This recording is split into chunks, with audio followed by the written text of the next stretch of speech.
Hello and everyone. So here in today's session we'll be discussing probability. Just a primer, please keep this session as engaging as possible so that this will not be just one-way communication where I just say something and you don't say something back. Please raise your hands, ask me questions as much as possible. So again, we'll start with the story, the real life experience that we usually have. Okay, consider there is a child. Okay, there is a child which is participating in a fair. Some school fair is going on. Okay, there is some competition. Okay, they're playing some games.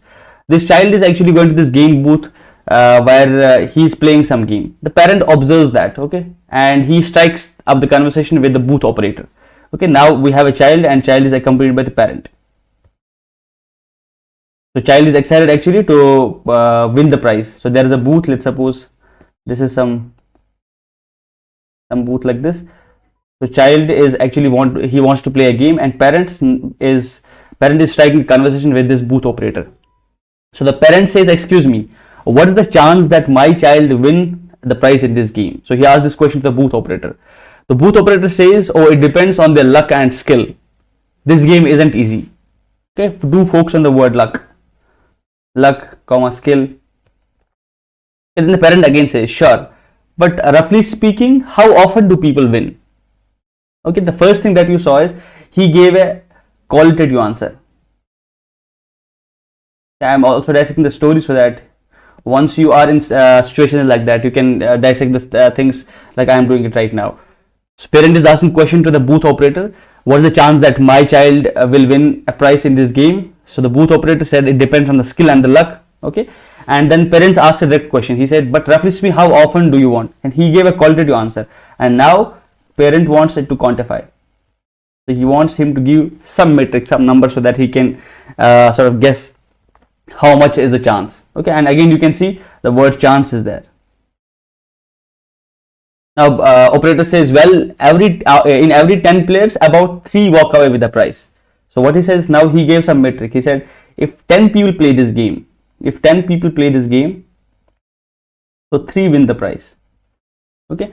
Now the parent, sort of a mathematical guy, he said, oh, so you are saying that there are 30% chance of winning. Are you saying this? There is a 30% chance of winning? So booth operator, you could say that, but remember every player is different. So he's not sure. So he gave a mid number. He said 10 in 10 people, 3 people win. So out of this, the parent took inference that there's a chance of 30% win chance. So, but when booth operator was asked again, so do you mean that it's 30% chance? He said, you could say that, but remember that every player is different. So parent says, let's say if I played 10 times, okay, how many prizes would I likely win?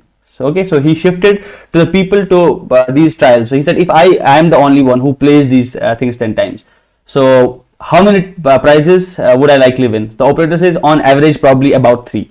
Okay, he just wanted a confirmation again.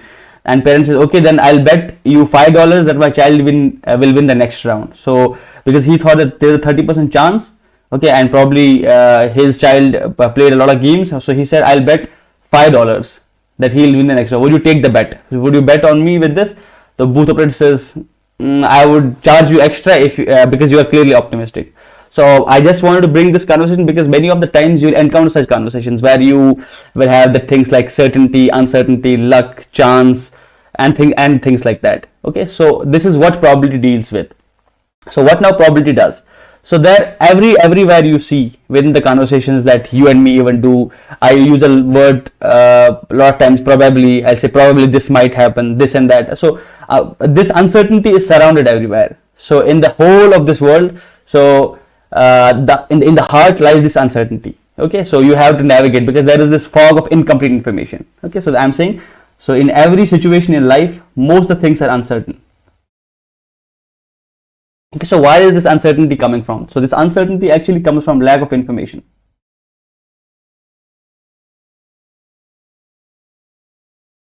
Okay, now you're uncertain about something. Why are you uncertain?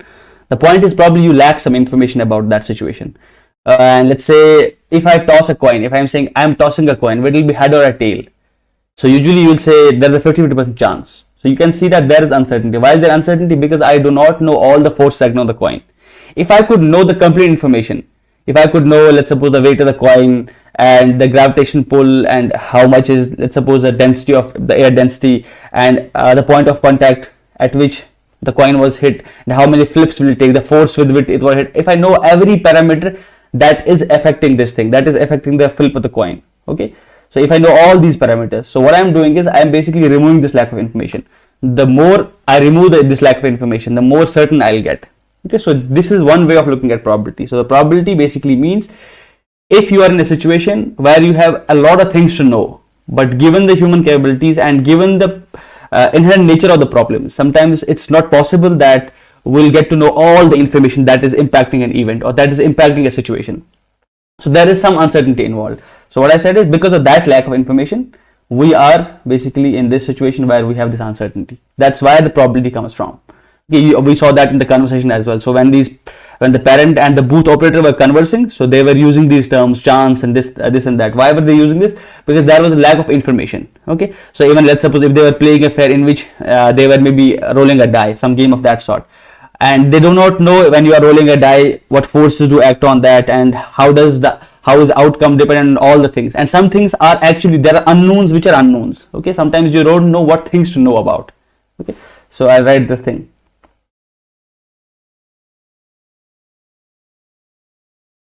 There are unknown unknowns.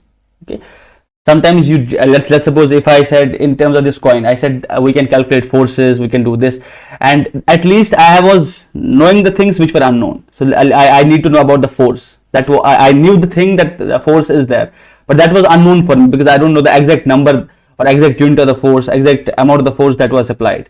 Okay, that's called known unknowns. So you know about something, but that's the actual value of that is unknown to you. Okay, that's one type of lack of information. The other type of lack of information is unknown unknowns. You basically don't know about what I am going to get. Okay, let's suppose there is something which is unknown and its value is also unknown. So that now there are two types. There is this compounded thing. So one thing, you don't know about that thing, and you don't know about its quantified value as well. So sometimes you have these unknown unknowns. Okay, so if you see, this probability sometimes is called as, like, this lack of information is sometimes called a real probability because you can't solve it anyways, because there are unknowns which are completely unknowns. Okay, so in this, like, where there is, you have some things you know about situation, but you cannot maybe collect the information, or you cannot get to the depth of these things. So at least you know the things that are there, but you can't compute them properly. Okay, that is one lack of information. But if you have enough tools, if you are given, let's suppose, enough things about these, and maybe you can remove a level of uncertainty. Okay, so this uncertainty is actually normal. Okay, and this uncertainty is not an anomaly. Okay, it's not an error. It's not a problem with the things. Why? So sometimes this uncertainty is actually needed to solve this uncertainty. Actually, certainty is sometimes an exception. So in all the world, if you see all of these phenomena, you will see that there is this lack of information, and sometimes it's very necessary to have lack of information. So now what probability does is, so this probability will quantify this uncertainty. So it gives a framework. So probability gives us a framework to deal with uncertainty.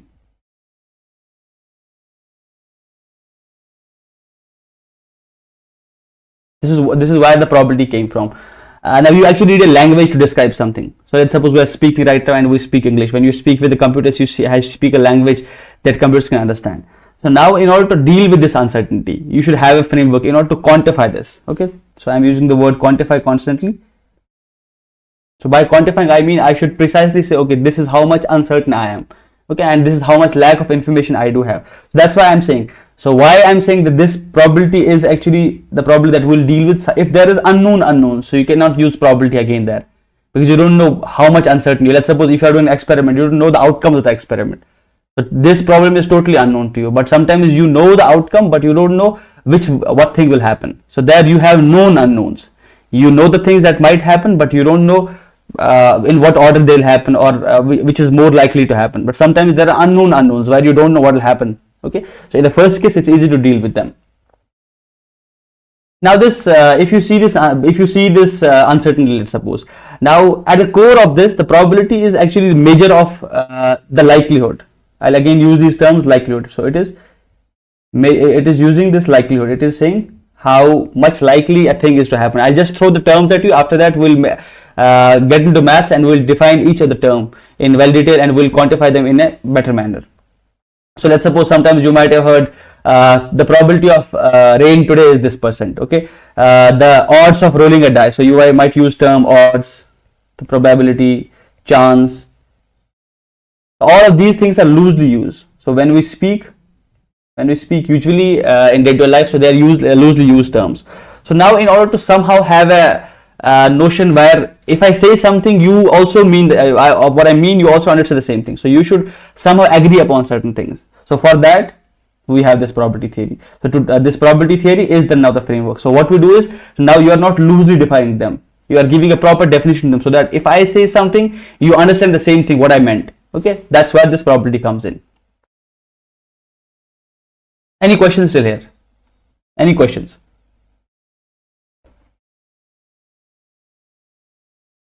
Okay. Now if you see, there are two schools of thought in probability. Okay, so I'll write it here. There are two schools of thought.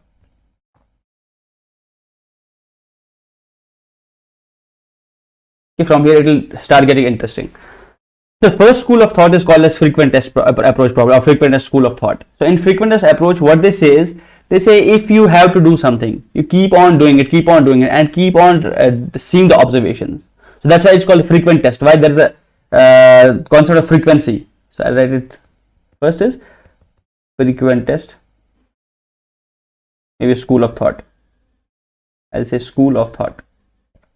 So what they are saying is, the perspective views the probability is a long-term frequency of events. So how often something happened. Let's say if I say what's the probability of if I flip a coin, what's the probability that it will land at head. So what probability frequency approach will think is, they'll say, okay, so what we'll do is we'll probably perform this experiment 1,000 times, or more than 1,000 times, or maybe a limit n tends to infinity. We'll do it infinity times, and we'll see so how many times it landed on head. So let's suppose if we do experiment 100 times. Okay, so this was the frequency of the experiment. We did it 100 times. So out of that, it landed on head, let's say 50 times. They'll say the probability is 0.5. Okay, but they won't be sure. They'll have to conduct more experiments. And then let's suppose they'll conduct 1,000 experiments. Out of 1,000, they say it came out to be, let's suppose 490, something like this, 490 times. So they'll say probability is 0.49. The frequency approach basically says that they view the probability as the long-term frequency of these events, and its objective is rooted in the empirical observation. So you observe something empirically, and then you write these things. Okay, so that's why will hear saying me confidence intervals, p-values, and things like that. Okay, the frequent approach basically roots in you have to perform an experiment frequently, and you have to just collect this empirical data. After you collect the empirical data, and based on that you will make a statement. Okay, out of when I perform the experiment, let's say 1,000 times, I got heads 490 times. So that means probably the probability of landing in heads is 0.49%, something like that. And then there is some other school of thought, a second school of thought, which is called as Bayesian probability, or Bayesian school of thought. So what they say is, so in contrast, they see probability as subjective. They don't see this objective empirical formula where you can do events. Why? There is a limitation to this frequent test approach. For example, so if I ask you some question and where you cannot perform this frequent test approach, let's say if you see a person and you see he'll eat a food with 90% probability, or he'll be sick with 10% probability. So a person will be sick with 90% probability. Okay, so what is the frequent approach there? How can I collect the empirical data? Okay, then there gets a problem there. So what Bayesian school of thought said is, they see probability as subjective. They see this probability as a measure of belief. I'll write it here. Measure of belief. So what is this measure of belief? So based on the prior knowledge and the evidence, let's suppose you know something about the person and you make a statement. So this is subjective. Let's suppose if I say, how intelligent is Mahmood? I might have previous experience with Mahmood, and I might get some evidence. I can say probability that he is intelligent is this much. So it's a subjective experience. Okay, so that's how Bayesian school of thought looks. The frequent approach, they'll collect empirical data. The whole process is you repeat the process at this n number of times, n tends to infinity. The more experiments, the better idea you get. But sometimes it's not possible to have this to adapt this frequent approach. So sometimes you have to go to the subjectivity. So what Bayesian people see, so they measure this belief based on prior knowledge. So they'll see prior knowledge and evidence. Okay, so what Bayesian probably people do is they'll say that you hold a belief. So you have some prior belief because you have some prior knowledge. So based on that, if you get an evidence, now you will not change your belief, you update your belief. Okay, so based on new evidence, you update your belief.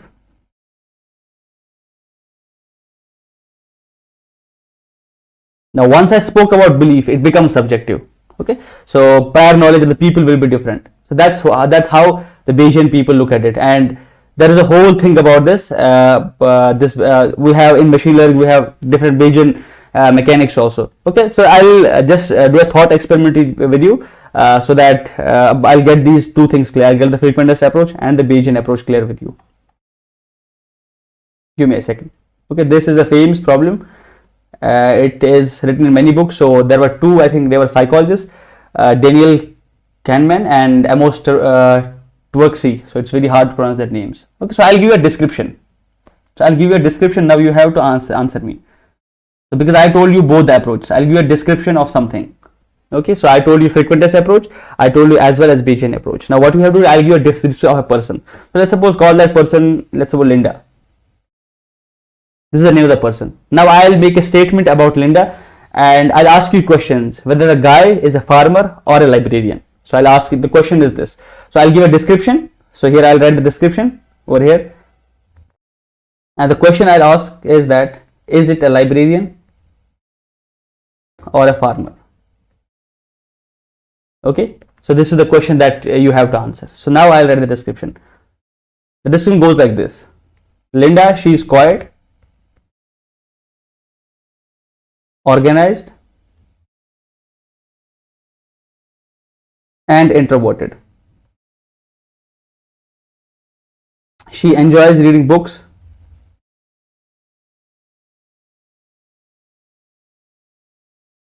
and loves helping people.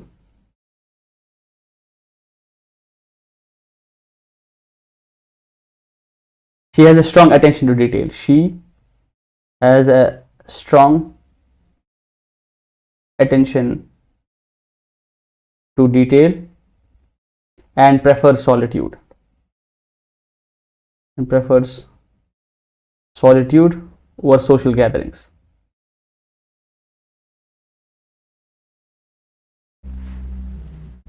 So based on this description, you will have to guess. So is Linda a librarian or a farmer? Okay. So I'll pause the recording here. So you have to answer this. So these were the results that you people gave. The rationale that you people said is that there is you are basically assigning high probability that this is a farmer. Why? Because this description fits. This description fits more to the librarian than to the farmer. Okay. Now you know, actually one piece of information that you missed is the prior knowledge.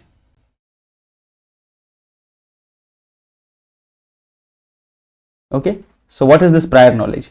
So prior knowledge, actually there are a lot of farmers than librarians. That is the prior knowledge you should have in mind. So this is the prior knowledge.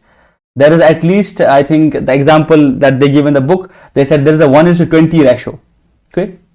So one librarian, this is librarian is to, this is farmer. There is this ratio. 1:20 ratio of librarian and the farmers. So now if you take this example, even if you say this, okay. So now you have this prior knowledge. This was the prior knowledge. And now you got some evidence. This is the evidence. Why I said you should not change your belief, you should update your belief. Okay, here you had the belief. The belief was this is the prior knowledge. Okay, now you got the evidence. So with this evidence, what you should do actually, you should update your belief. You should not directly say, okay, it was a farmer with this probability, and we will see it, how we'll quantify it now. Let's keep this ratio. Let's say we have 10 librarian is to, let's say 200 farmers. Okay, I'm just magnifying this ratio a bit. If this description, let's suppose fits, if this description, let's suppose this description, if it fits 90% of the librarians, okay, given these rates, if it fits 90% of librarians, so how many of these will be? So 90%, so how many librarians will be there? So it will be, let's suppose 9 librarians. Okay, let's do it like this. And here, let's say it only fits 20%. Okay, so 20% of 200, how much is it? 40? So this is 40. I'm saying, so the description that I gave you, it fits 90% of the librarians. So 90% of the librarians fit in the description. So what I'm saying is, So out of these things, so 9 will be there. Okay, now out of this, if it fits only 20% of the people, so 20% is very less. Okay, so I'm saying that 40 people will be from there. Now, given this, what is the probability that this will be a librarian actually? So this will give you 9 by 49. This is the probability. Okay, so this is very, very less if you see. If I have a number for this, so do I have a number for it? Let me see. And this probability is around 18%. Were you shocked by this? How many of you at least got shocked by this? So if the ratio of farmers is 1:20, this is the prior knowledge that we have, and obviously you might have guessed it that there will be a lot of more farmers than the librarians. So at rational guess would be 1:20. So I am saying for one level there are 20 farmers. Okay, that means if I just magnify the ratio, can I make it 10 is to, let's suppose, 200? This again 1:20. So if the description that I gave, if it fits 90% of the librarians, so that means out of these 10 there will be 9 of them will be librarians. So because it fits 90% of them. So here if it only fits, how many percent I said? I said 20%. So 20% of farmers fit the description. So that means there will be 40 farmers that are fitting the description. So if I say something, somebody is a librarian, so what is the possibility then? So in total I got these many people. Okay, because this description fits 40 farmers and 9 librarians. Okay, so what's the probability that it is actually a librarian then? So it is 9 because these were actual librarians, and the total that we predict from the description, it was 49. So 9 by 49 is 0.18. That is 18% chance that the person will be a librarian. Is it all right now? How many of you understood this example? So what I said is initially the ratio was 1:20. So without the description, if I was asked, if I pick a random person, so what is the probability that the guy will be the librarian? So I'll say 1 divided by 21. Because out of the whole population, let's say we'll take one person. Okay, the ratio is 1:20. So this will be 1:21. The probability of librarian among the whole population. So after I was given the evidence, so what I said is, I said if the ratio is 1:20, that means 10 is to 200. So after seeing evidence, I could see that this fits 90% of the librarians and this fits 20% of the farmers. The diagram that I made, so here I had these 10 people, here I had 200 people. After seeing the evidence, I saw that 90% of the librarians fit the description. Okay, this description fits 90% of the librarians. It fits 20% of the farmers. So 90% basically means 9 out of them is librarians, and out of this means 40. Now what I have to do is, I had the prior belief. Prior belief was probability was 1 divided by 21. This was my prior belief or prior knowledge that I had. Once I got the evidence, I'll update my belief. Now I said I'll say that the probability of a librarian given the evidence is 9 divided by 49. So 9 plus 40 is 49, and out of them total are 9. So 9 by 49. This is my updated belief. So this came out to be 18% roughly. Okay, come to the next example. Okay, I'll use the same numbers with the next example. Let's suppose, okay, I can mismatch the numbers though, it's all right. So let's suppose this COVID was there. You saw this in the COVID period. So what I'm saying is, we are doing some test on the patients, and that test is, let's say, 90% accurate. Okay, 90% of the times, what it does is, if a person has COVID, it gives COVID positive. Okay, and let's suppose for 10% it misses that. So 90% of the times this test actually comes out to be positive. So if the person is positive, for 90% of the people it will say it is positive. Okay, so this accuracy, what we can say is 90%. Okay, so now if I say that given a person was tested and he was COVID positive, he was detected COVID positive, so what is the probability that the patient actually has COVID? How many of you understood this question? So what I said is, I said in the COVID times, because we had to get people tested for the COVID, whether the person is COVID positive or COVID negative. So what I'm saying is, consider this test is so good, it is having 95% or 99% probability, let's suppose. By that I mean, not probability, by that I mean, if let's suppose a person is getting tested, so there is a 99% chance that the person has COVID. Okay, if it let's suppose there was a person and the COVID test has the accuracy of 99% out of 100 people who actually have COVID. So let's suppose consider these people have COVID. So if this test isn't performed on them, so it will say for the 99 people that you have COVID. Okay, so this is the hit rate. So what I'm saying is, I'm saying if a person is actually detected with COVID now, Okay, now you don't have prior knowledge. What you have is, you just take a random person out of the population and you perform this test on that patient, and you are asked that this person came out to be positive. By the test side, it is positive. So what is the probability that the person actually is positive? So here from these two examples, what I tried to show you that is that you had prior knowledge, and once you get the evidence, you got evidence, either it will support your prior knowledge, it will support something. So you have evidence now. Okay, so what you will do is, so you have this prior knowledge based on which you had belief, and based on the evidence, you will update the belief now.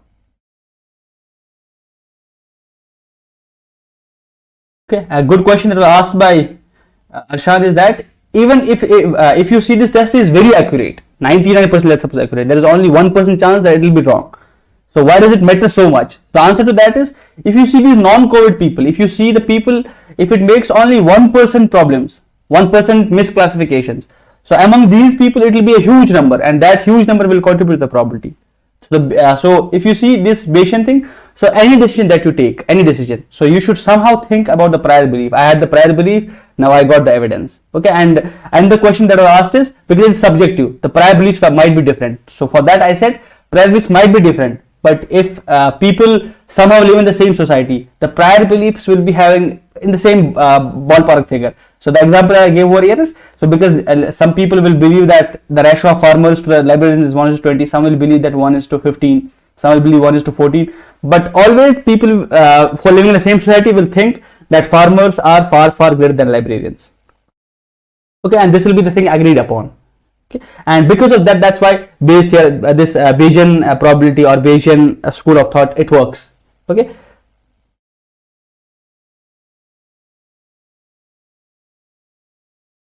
So what I said is, usually in our day-to-day life we use this probability term a lot. So we may use odds, chance, likelihood, and stuff like that when we converse with each other. So what I said is, probability can be thought as having some uncertainty, because we don't have all the world knowledge. So whole of the world, whole of your life, if you see it, that is somewhat uncertain. There is not sure certainty, because when you are born, even before that there was an uncertainty. Will a boy be born or a girl? So this is the uncertainty we start with.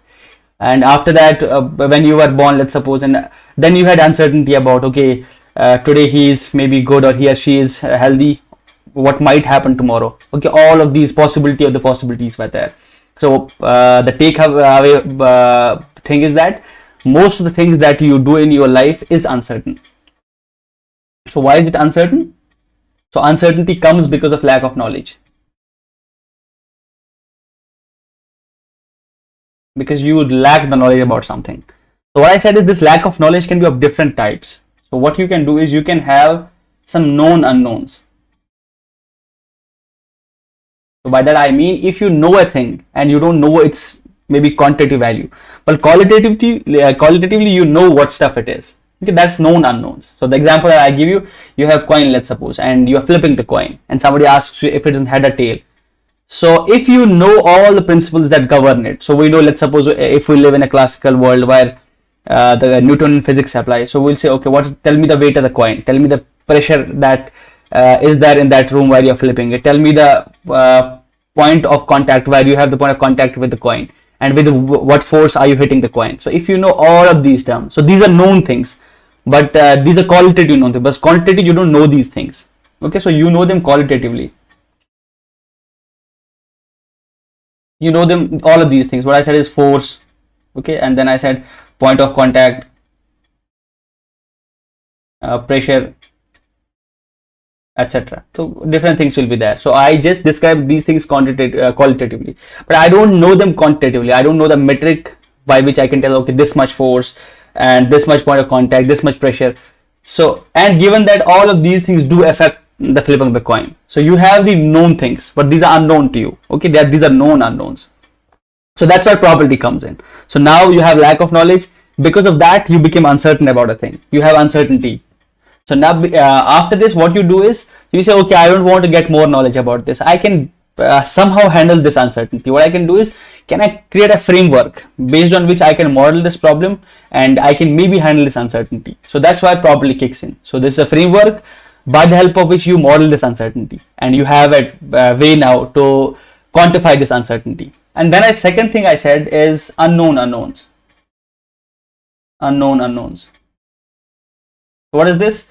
You don't know what things are to be measured. So basically they're unknowns. So by definition, I should not speak much about them. Why? Because they're unknowns. So unknown unknowns is again a lack of knowledge. And this lack of knowledge again creates uncertainty. So this part is quite shaky. We cannot do much about it. So here we can quantify at least with probability. And then these unknown unknowns. So here we have something latent probabilistic approach. So where we see if all these features, all these things are kind of hidden from us. Okay, and that's why we call them latent. And let's use probability somehow to quantify it. Okay, we have a question. Yes, go ahead. Okay, now what I said is probability is a framework by the help of which you can quantify this uncertainty, or you can handle this uncertainty at least. You can maybe try to understand, try to model this uncertainty, and then based on the decision theory, you can take the decisions. And now what I said is there are two schools of thought. The first school of thought was frequent test approach, where just give me a second. The two schools of thought were the frequent test approach and the Bayesian approach. The frequent test approach said that if you can do an experiment n number of times, and n should tend to, let's suppose, a large number, okay, and if said what's the probability of head when you flip a coin, if you have been given this question, what should be the probability? So what you can do is you can just pick up a coin and perform this experiment maybe 10,000 times, okay, or maybe you add more zeros. Basically n tends to infinity. So you keep on doing these trials, you keep on doing this experiment, and then you see out of these trials, out of these many trials, how many times have you got head? Okay, then you say the number of let's suppose favorable outcomes divided by number of total outcomes, something like this. So what was the total number of trials that you did? Okay, and what is the total number of favorable events that you did? So there you use the frequent test approach. Okay, and given that these trials are independent, then we will go into technicalities later. That's what frequent test approach told us. Okay, so this was frequent test approach. I'm just giving you the high level view what we studied in the previous session, and then we went on to the Bayesian approach. So Bayesian approach. So what was this Bayesian approach is? The single line how I defined this Bayesian approach was, you have prior knowledge about the world. You know something about the world. So what you should do is, so you should not now change your belief. So with the new evidence, you should update your belief. Okay, so because of prior knowledge, you have some belief. Okay, and now after getting new evidence, what you should do, you should update the belief. Update the belief. And we discussed this at length, and we took some problems, and we saw how Bayes was right and why is this approach better. Okay, we saw all of these stuff. Now coming to the today's part of the lecture, so I'll just briefly touch on why is this uncertainty very important in machine learning as well. Okay, so if you see machine learning, let's suppose, so applied machine learning, so you have to grapple with uncertainties. So because this machine learning, if you see, it's applied statistics, applied mathematics, so there you will have a lot of uncertainties. So, and the problem is that because the world phenomenon is inherently uncertain. Okay, world is uncertain. Because if you see in machine learning, what we do is, oops, oh my god, this pen is not working as expected. Okay, now what I'm saying is this world, if you see, is inherently uncertain. There are uncertainties involved in all the things, or most of the things that you do. If you see traditional programming, you have a program written and you know deterministically, okay, this will happen after this will happen after that, this will happen. So it gives you only it gives you some power. Okay, so determinism, oops, determinism, if you see, gives you some power, let's say. That's why we came up with the algorithms. Algorithms are determined. Now we have probabilistic algorithm, that's a separate thing. But here what I'm saying is when you write a program, you have some sort of determinism. Okay, I'm not satisfied what this is doing. It is now writing good. So when you have this deterministic approach, you know what will be followed next and what will be followed next. So that gives you some power. You can maybe convert it into computation and you can perform certain sort of things. But a lot of the world, as I said, is uncertain. So there is uncertainty involved. There is lack of knowledge. So now somehow you should have a framework that mathematicians have discovered earlier, probability. And can you now use it to model the world? Because all things that you see that is going on in machine learning, deep learning, it's solving some real world problems. It is trying to model a real world problem and trying to solve it. That's why we have to learn this probability, because this uncertainty is in the machine learning. The first uncertainty I'll tell you, let's suppose if you are solving a problem, the first uncertainty you will be facing is what features to take. Okay, because you don't know them, you don't know what things affect. Okay, what features, because you have to do a feature selection process. So in that, if I just asked you right now, I gave an example of coin flipping. So there I assume that when I flip a coin, these are the things that impact the decision, that impact what side it will land on. So I said force will impact, I said pressure will impact, okay, I said all the other things will impact. So these are the things that I know, let's suppose. But when you are dealing with a problem, you have to come up with these relations, okay, well, at least the correlations, if not causations. If you don't know the cause, what causes it, but at least you should know that there is something, some attributes are there, or some features are there which impact the output. So you should come up with those features. Okay, and what features should you use? This is totally uncertain to you. Okay, and then there are a lot of algorithms. Which algorithm should I use? Okay, which algorithm fits this case? So again, there is an uncertainty. Okay, this is one thing that we have. So what features to use, and then what algorithms to use. I'm just sort of justifying why should we use probability, and why do we use probability, and why is it so successful in machine learning and deep learning. The first problem, as I said, features, we don't know about it, and if we know the problem, we still don't know what are the things that impact it. Then we have a bunch of algorithms, what algorithm should, and what algorithm will suit it. Okay, and then second thing is noise in the observations. Noise in the observations. And the third thing. So what I mean by this is, even if you make a measurement, if you do anything, there is some inherent noise in the observations. I think we made clear when we were doing the example of that iris setosa and this iris flower data set. So I think one thing in that, and second thing where we actually made it clear is when we were sort of giving you when I was giving you people the example of when we were generating the synthetic data. So there I said there is an underlying pattern, there is a trend, okay, that pattern, and then we also added some noise. This was just to simulate the real world conditions. There will be some inherent noise in observations. Okay, that error can come because of the measurement issues, or because of how the data was collected, and there can be a lot of things because of which this noise gets introduced. Okay, but it is there. And then there is a thing, this is incomplete knowledge. That's why you have to resort to probability. Okay, so incomplete knowledge, because anything that you do, if you have complete knowledge of that, why do you need to do it?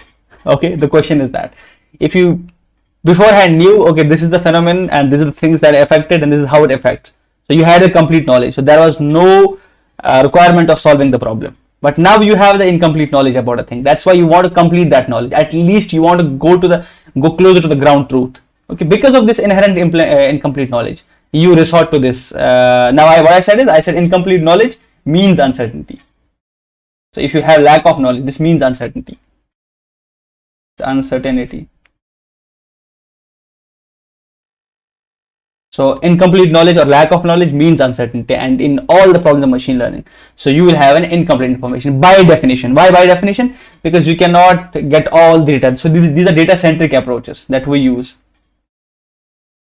Data centric approaches. So what we assume in these approaches, there is some underlying process, there is something, but this my data sort of describes that process, but I don't know the actual process. I have a lack of knowledge of that process. But now what should I do is, from this data somehow can I learn those patterns, can I learn that process. Okay, there is a famous I think this paper came recently out. So what they have described is, so now you have a model that learns something, that learns some patterns. Okay, but you know these patterns basically, or these trends, they get generated by some principle. Okay, there is a principle by the help of which they get generated. Let's say if you see law of gravitation. Okay, and that's how the law of gravitation were discovered. Kepler, actually, he just took some measurements and then he found a trend there. He said, okay, this should be the principle. Basically, that's how gravity applies. So what I'm saying is, these patterns are based on some principle. There is a phenomenon, there is a process which is underlying, and because of that process you are seeing this pattern. Now you don't have access to these principles. Okay, these principles are quite far from you. You cannot maybe understand or comprehend them. So what you have is, you see a pattern, but how can you see this pattern? You see these patterns from data. Okay, now from this data, what you can do is you are trying to learn the pattern and the principle. So what deep learning is usually doing, it is only learning these patterns. It is seeing the distribution, it learn the pattern, but not the underlying principle. What was observed in some networks recently? So if once enough data was shown, okay, it was it was given more parameter and it was learning these patterns. So when shown more data, so now if you sort of prune the network away, if you just decrease the number of parameters, and suddenly what happened, that compressed network, if it learned the principle, so you could have worked with less parameters as well. So the takeaway thing here is, so if you see from the data you can learn the pattern, but from the pattern if you somehow learn the principle, okay, if you somehow learn the principle, and that principle if you learned it, you don't need much parameters. Let me give you an example. So what I'm saying is, let's say you know 2 plus 2 is 4, okay, you know, let's suppose 5 plus 6 is, let's say, 11, 12 plus 14, let's suppose 36, something like this. Okay, and these are my observations, these are my data points. Let's say if I give this data to a network, okay, what will it do is it will try to see the pattern, but there is an underlying principle. The principle is that you are summing them up. That's the principle. So if you have very less parameters, if you have very less number of even these bits, so if you just know the algorithm of how to perform addition, you can really perform it. You don't need much things. But if you just show these examples, okay, if you show these examples to the neural network, because that is trained to learn the pattern, not the principle. Okay, it's not trained to learn this principle, it's trained to learn the pattern. So it will see these patterns, okay, whatever it is in the pattern, so it will sort of do that. And after a while, because it will need more parameters, I'll give you an example. You can test it, you can test this. So you write some words, you write, let's suppose some 5-letter words, some 5-letter words, some 5-letter words. What you can ask neural network is, take, let's suppose, third letter, take a third letter from these, or let's suppose make an algorithm something, take third letter from this, take fifth letter from this, take eighth letter from this, something like this, and concatenate them together and give me a word. Okay, this will form a word, some word which will be nonsensical, but I don't care for that. So what you will see is that these networks perform terribly on these things, okay, because you give a principle to it. Now it is not trained on this data, it was not trained. So actually the data that we had on the internet, there was no such problem which I just quoted over here. Okay, I just said even if they don't reason. Now if you just check it, this with the reinforcement models, probably they will turn. So if you see, let's suppose GPT-3 or GPT 3.5, so they'll miserably fail at this problem, because you are giving them a principle, you have to work on this principle. But the problem is that they were not trained on that data, because they don't learn principles, they learn the data distribution. Okay, so this is the data and this is the pattern and this is the principles. Okay, bring this back. So what I'm saying is, these are data centric approaches. So we assume somehow this data captures these principles, at least the patterns. Okay, and if somehow we could come to these principles, and then bingo, we have the model. So that's why this incomplete knowledge comes from, because you assume that irrespective if data contains these patterns, but still you do have lack of knowledge, you don't know these principles, why this data came from. If you know these principles, very good. Okay, because this is where we're after. I had a discussion with some people who are from chemistry background, and AlphaFold, they got a Nobel Prize, because what it is doing is, you give it a let's suppose a sequence, and it will give a structure. Okay, and there is some let's suppose deep learning model over here, so it gives a structure. So what this actually does is, still the community of chemistry, or the people who do protein folding, they still say that the problem is not solved. Okay, because you have a tool doesn't mean problem is solved. The problem is solved once you know the underlying mechanism, once you know the principles, how a strand, let's suppose if you have this sort of sequence, some sequence like this, how does this get folded? Okay, what is the physical phenomenon that makes it happen? What are different types of forces? Okay, basically the process. What by help of which process does it happen? And then you get a structure out of that. So here what you have done is, you have used data and you assume that data had all these patterns, and once you give the structure, now once you give the sequence, you get a structure out of that. Okay, now you get a solution, you get what's expected. The expectation is you give sequence, you get a structure. But still you don't know what is the underlying mechanism, how is it solved. Okay, what are the principles that are behind it? So maybe you know the patterns, but you don't know the principles. Okay, so these are the principles that we are up to. That's why we are going up to AGI. We should know how to reason these things, how to plan out the things, so at least we can come with the principles. So my point was, these data centric approaches are by definition incomplete. So by definition, when they are incomplete, so the thing is, there will be uncertainty. So uncertainty, you will resort to probability. Okay, and then what we have is, even if you don't have all these uncertainty and you know most of the things, still there will be imperfect models, okay, of the problem. So you will have a problem and you will model the problem, because every problem has to be modeled. Okay, this problem has to be modeled. Now the problem is the problem is that even if you know the things about the problem, okay, this is what are the things, still you need to model it. Maybe you haven't discovered those things, how to model it, and you have some sort of modeling techniques. You have, let's suppose, your English language, and you have certain other things, so you have to resort to some advanced things by the help of which you could model. That's why you again resort to probability, because you feel probability or mathematics is much more eloquent than natural language, because you speak in natural language, you can only express so much. But when you have a problem, you have to model it. So you still have imperfect models in natural language. Then also you resort to probability. Okay. So by design, if you see all these real world problems that we are doing, we are simplifying them a lot. Okay. So there is a famous George Box's famous amorphism. So which says all models are wrong, but some are useful. Okay. You can maybe write some, all models are wrong.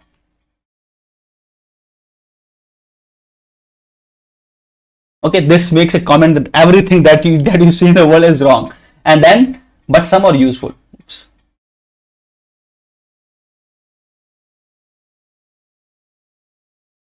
But some are useful.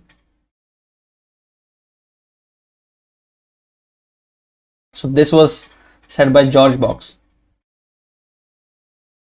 So all the models that you have, this is basically an approximation. That means they are not 100% accurate. That's why by definition machine learning or deep learning means approximation. So all these models are wrong. So the thing that is, maybe some of them are useful. That's why we still do machine learning. Okay. Now how to manage this uncertainty? There comes the probability. Okay. So I think I am motivated enough. Why is this probability needed? So where can we use it? Let's suppose you have this class membership problem. So where you have two classes, class A. I'll just give high level examples. So you have class membership. So you have class A and class B. So what you say, you cannot directly say, okay, with 100% surety this is class A, this is class B. So what you can do is you can say this is 70% I'm sure and this is 30%. Okay, the more higher probability you'll say this is class A with 70% probability, because you have uncertainty. You yourself are not certain about it. Okay, many of the deep learning things, if you see, because at the end you usually have that softmax layer where you convert them into logits, then the maximum probability you have, you assign to that. Okay, that's why you use this class membership and the probability, because if you want to see, okay, which of this data point, this data point belongs to which class, so you basically assign a probability. So one of the class which gets the higher probability than others, you say, okay, this belongs to this class. Directly you basically directly use probability there. And the second is that their algorithm is designed with probability. Okay, let's suppose you have naive Bayes classifier. Okay, this is class membership problem. This is where you use, actually put a heading. So where is probability used? Used in ML. Earlier I was describing why do we resort to probability in machine learning. So here I am saying why do we use it actually. So the first thing why you use it is class membership. Okay, this is the example I gave. And the second thing I am saying is there are some algorithms which are based on probability. Okay, and we'll delve into more detail of these algorithms once we have a basics of probability down. The first thing is naive Bayes algorithm. Okay, this is actually a probabilistic algorithm based on Bayes theory. And then we have probabilistic graphical models. Okay, probabilistic graphical models. So these things are like let's suppose you have Bayesian belief networks. You have these because where you represent these conditional dependencies. Okay, and all of these things are, and there are a lot more algorithms which I won't name. So the first thing is class membership. Then second thing we have algorithms which are designed with probability. Then you have you train models with the probabilistic frameworks. And let's suppose you use algorithms like maximum likelihood estimation. Okay, so MLE, this is one of the algorithm by the help of which you train the algorithm. So I'll write, you sometimes train the algorithms, train algorithms with probability, with probabilistic frameworks. So in this, the first thing I am saying is you have this maximum likelihood estimation. So this is used to estimate the model parameters. What you say is, so you somehow maximize the likelihood. I'll say what this likelihood means and what's the meaning of maximization. So linear regression, logistic regression, even neural networks, that's what you do in them. Okay, then you have what's called an expectation maximization, EM algorithm. This algorithm is again based on probability. So in unsupervised techniques like you have k-means clustering, okay, you leverage these probabilistic principles and then you use expectation maximization. So this is called maximum likelihood estimation. And just give the names, and then we'll also learn all of the maths that's behind these algorithms. Expectation maximization algorithm. Okay, and then if you see these cross entropy, KL divergence, these are usually used for classification process. So these are the metrics by the help of which you see, okay, this was something observed and this is the predicted probability distribution. Okay, if you have two probability distributions, because that's what you are up to, you are trying to capture that probability distribution, you have all these concepts, and there are a lot of other things as well. Okay, even when you tune the models, okay, basically sometimes you have this hyperparameter tuning. If you use this let's say grid search or something, that's a classical approach. Now you have probabilistic approach also. So you have Bayesian optimizations where you optimize it by using the probability. Okay, you have grid search, random search, the traditional approaches. So you can fine tune the models, or you can fine tune hyperparameters. Fine tune hyperparameters by using the probability. So what I said is in traditional way, so you can use grid search, maybe random search or something else. So all of these things will be deterministic. So then what you have is you can do Bayesian optimization. So these are advanced techniques which use Bayes theorem to guide the search. Okay, and it improves effectiveness and the efficiency. So I'll write over here. These are called as Bayesian optimizations. Bayesian optimization. Okay, then even when you evaluate the model, let's suppose you have to come up with an error function, you have to come up with a metric by the help of which you can quantify, is this model good or bad? So you come up with the things like log loss, okay, you come up with ROC curves and a lot of other things. So I'll just write it over here. So you have these metrics which are based on probability, okay, based on which you evaluate. When you evaluate the model skill, so you evaluate it with the probabilistic measures, like we have log loss probability, you have these Brier score, you have ROC curves, you have ROC, AUC, area under curve. So I'll write some of them. So log loss, so you have ROC, you have ROC, AUC, and all other scores. Okay, so these are the things that why you should learn this probability with all your heart, because this is so much used in machine learning and deep learning. Probably if you go a little bit of depth, so you will find the probability, you will find the uncertainty there, and you will have to resort to this. The big thing is it's fun. Okay, so learning about the probability, so it will improve your decision making. So because you are in the world, you are faced by decisions. So and you are in uncertainty. So what you will do, if you somehow have an idea, I'm not saying you can pinpoint things. If you have an idea and if you can evaluate things probabilistically, and you will probably make a better decision. Okay, based on that. So these are the things that is why you should learn probability, and why does it again come up in machine learning, why is it coming in deep learning, and all these things I just try to cover. Any questions still here? So till now I was just motivating why you should use probability, what is the gist of probability, how does it handle uncertainty. So now we'll go to some prerequisites of probability.